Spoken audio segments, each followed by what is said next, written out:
Sometimes things that seem completely innocent in our human eyes can end up deeply hurting our cats. Watch out for these 10 innocent-seeming things that can break your kitty's trust forever. Sensory overload.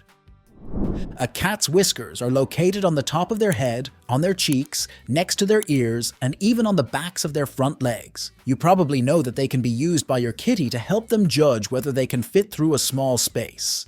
But did you know that they can also be used to help your furry friend tell when something is sneaking up on them? By detecting the way the air moves around them as it's displaced, a cat's whiskers can act as a sort of radar. Because whiskers are so sensitive, having a human touch them can be a bit of a sensory overload for your kitty. This sensitivity is so pronounced that even brushing against objects repeatedly can cause stress or fatigue in cats, a phenomenon known as whisker fatigue. Whisker fatigue can also occur during mealtime, when cats eat from deep bowls that constantly press against their whiskers. Using shallow, wide bowls can help minimize this discomfort and make eating a more pleasant experience for your feline friend.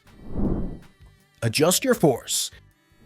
This is a simple thing, but it can make a big impact. One interesting thing is that many new cat parents who have previously only ever had dogs usually use a lot of force when petting their cats because they know that many dogs like to be pet hard. But cats are much more delicate than dogs. Not only are they smaller, but because they're adapted for jumping and climbing trees rather than running on the ground, they're also lighter and designed more for agility than sturdiness. As such, being pet too hard can be actively painful for them. Moreover, cats have a higher density of nerve endings in their skin compared to dogs, making them more sensitive to touch. What we see as punishment, our cats see as aggression.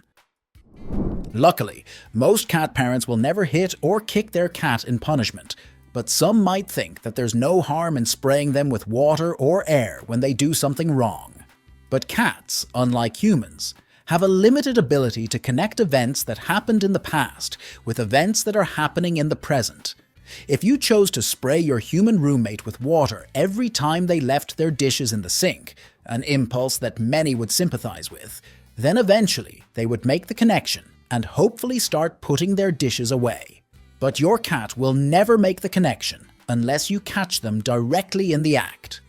Moreover, this kind of punishment can create anxiety and fear, making your cat more skittish and less trusting overall. If you punish them later for something they did earlier, they won't understand why and will just assume that you're being mean for no reason. The costume party. Some cats will tolerate wearing clothes, but most hate it, especially if those clothes cover their belly, tail, ears, or legs, as those parts of their body are especially sensitive. Some cats may be alright wearing capes or decorative collars, but anything more can be uncomfortable or even painful for your kitty. Cats regulate their body temperature differently than humans. There are a few situations where clothes for a cat may be necessary, such as if you have a hairless or short-haired breed who might need clothing in winter if you live in a cold climate, or if an injured cat requires protective coverings on their wounds to keep them from tearing their stitches. But in general, cats should not be forced into human-style outfits purely for the entertainment of their cat parents. Instead, consider providing cozy blankets or heated beds to keep them warm during colder months, allowing them to maintain their comfort and dignity. Never touch your cat's tail. You probably know not to pull your kitty's tail under normal circumstances. It's one of the first things that most people get told when they encounter cats as children. But say you're trying to take your fur baby to the vet and they're trying to escape, and you're chasing them through the house, and you realize that you can just about grab hold of their tail to catch them. Sure, it'll hurt a bit, but isn't getting them to their vet appointment an important enough reason? But it very much isn't. You should never ever grab a cat by the tail, because the tail is connected to the spine, and the nerves that control your cat's ability to hold in their pee and poop are wrapped around it. A sharp tug can cause spine injuries and potentially lifelong incontinence. In addition, such an action can severely damage the trust your cat has in you, making future vet visits and interactions even more stressful. How you pick up your cat. Your cat's scruff is the loose bit of skin at the back of the neck that their mamas used as a sort of handle to pick them up when they were babies. Not only does it stretch, allowing the mom to get her teeth around it, but cats will also instinctively freeze up for a few moments when they're grabbed there, making wriggly babies easier to transport. Holding an adult cat off the ground by the scruff, on the other hand, is very dangerous. The skin of your kitty's neck is not designed to support their adult weight, and holding them that way can cause pain and discomfort, and potentially injury. Additionally, scruffing an adult cat can induce a significant stress response as it mimics a predatory attack. Adjust the volume. Cats find us loud and clumsy, and let's face it, compared to our graceful cats we often are. Cats are incredibly skittish and can be easily scared by loud, unexpected noises. If you're likely to be making loud noises, maybe you're an amateur drummer, try confining them to one room, if possible, and maybe keeping your kitty in another room until it's over. Even if you know that the noise isn't dangerous, your kitty doesn't, and their hearing is roughly 3 times more sensitive than yours, making any noise 3 times as loud.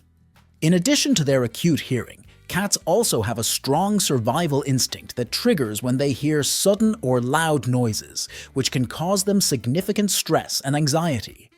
It's also a good idea to gradually acclimate your cat to routine noises in the household to reduce their overall stress levels. Your voice matters. One of the worst things in our cat's eyes is when we deliberately raise our voice because we are angry.